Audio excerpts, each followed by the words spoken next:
Off turn number 4, Jimmy Johnson leads the outside lane charge. He's got a trunk full of Joey Logano. There is debris covering part of the nose of Jimmy Johnson's car. Not sure if it's restricting the air to the radiator or not. For the moment, Dave, he keeps the right foot planted. It is Chase Elliott to the inside, Jimmy Johnson to the outside. A 3-wide lane beginning to organize up high, led by Cole Custer. It continues to be Elliott, your leader. Matt DiBenedetto gets punted to the middle as Jimmy Johnson and Joey Logano move topside to block the advance of Cole Custer. Boyer's in that mix. Here's Johnson. Oh, he's going to go to the middle, and everybody's going to go around him. Logano around the outside, and Byron to his inside. Joey Logano gets by Johnson. So too does Cole Custer. Now Johnson fights back hard in that middle groove. Logano will throw on the block. Logano in front of Jimmy Johnson. Chevy and Ford now at the front of the field. The Chevy, Chase Elliott, inside lane, middle lane, the Ford of Joey Logano all the way to the very outside. Yeah, they're still racing. Oh, we got trouble. Jimmy Johnson's involved.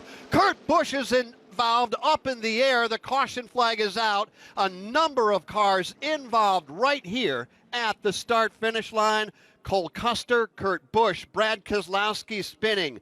Looking further back, Clint Boyer is involved. Dave Moody, do you have any more that you can see from your vantage point? Kyle Busch is torn up for the second time, Jeff. The big concern is with big brother Kurt, who was about 12 feet in the air, came crashing back down to earth. A number of cars just kind of limping along on the apron. We're trying to see if they've got damage or not. The Ryan Newman machine is limping. He's got some damage on the rear. Kyle Busch, as I mentioned, torn up again. So, yeah, a number of cars torn up. The big hit in that one, without question, belonged to Kurt Busch. Whose car went airborne. It did come back down on all fours. It did not rotate over, just went up in the air and slammed back down. We see by virtue of the binoculars, we see Clint Boyer has gotten out of his race car.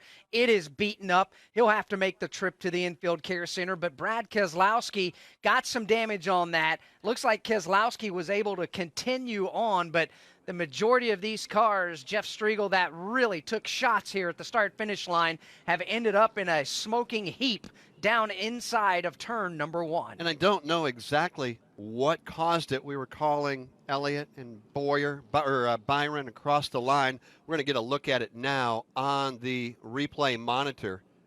Oh, Clint Boyer got into the back of Jimmy to start it, and then he may have tagged him again. Obviously not on purpose. That was bump drafting that just went bad, and it was on from there. We'll recap it for you when we come back. 109 down. We got a long way to go, and we just tore up a bunch of race cars. Red flag is out, and we're going to put it out on lap 109. Big crash on the front straightaway. A quick recap of everybody that we think was involved. Some we know for sure. There may be others. Yeah, what we have right now involved, Jimmy Johnson certainly got a big chunk of it, as did Kurt Busch, Brad Keselowski, Cole Custer, Clint Boyer. Their car is pretty much destroyed. Brendan Gaughan also got a big piece of that, significant damage to his race car. Not sure he'll be able to continue on. Ryan Preece, Quinn Houff got some of it. Austin Dillon got some of that as well. Tough break for a lot of those drivers, and by my count right now, Jeff, that's 8 of the 12 playoff drivers have got damage on their race cars or out of the race to this point. You don't think there's going to be any drama going into the Roval next week, do you? Yeah, might be a little. Maybe. There's going to be some drivers in a situation where they're going to have to win there. It's just a question now as to who they are. All right, as we sit now under the red flag, since the field is not circulated all the way around, we're going to give you a quick look at the Skechers leaderboard. We're going to give you the top 20 as we know them. So this brought to you by Skechers Footwear. Experience unrivaled comfort with Skechers, featuring Skechers' famous air-cooled memory foam. See all the comfortable, affordable, machine-washable styles for your whole family at Skechers.com. Chase Elliott is the race leader with William Byron second and Joey Logano third. Bubba Wallace is fourth.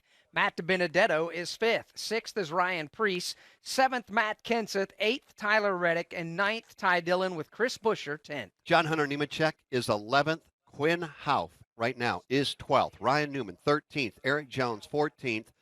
Martin Truex Jr. is 15th. Then you've got Denny Hamlin, Alex Bowman, Kevin Harvick, Cody Ware, and Timmy Hill. That's a quick look at the Skechers leaderboard through the top 20. As we sit under the red flag, which means Steve Post, teams are not allowed to work on their race cars as of yet, but they can take a peek at them and organize a plan. Yeah, I was just thinking when you said that, that doesn't mean they can't put a plan in place. Jimmie Johnson brought his car down. It's the Ally colors, white and purple, and lots of different colors on it, and a lot of scuff marks on it as well. He brought it down. The team started to work on it. There's damage around the front, but the bulk of the damage is on the left rear, over by the fuel filler, where the left rear corner is just caved in.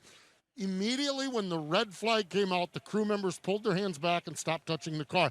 Cliff Daniel came down along pit wall.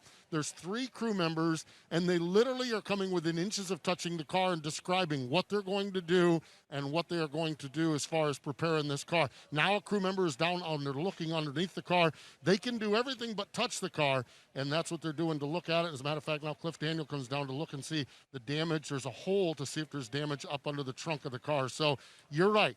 Red flag, they can't do anything, but they can put a plan together, and that's right now what they're doing.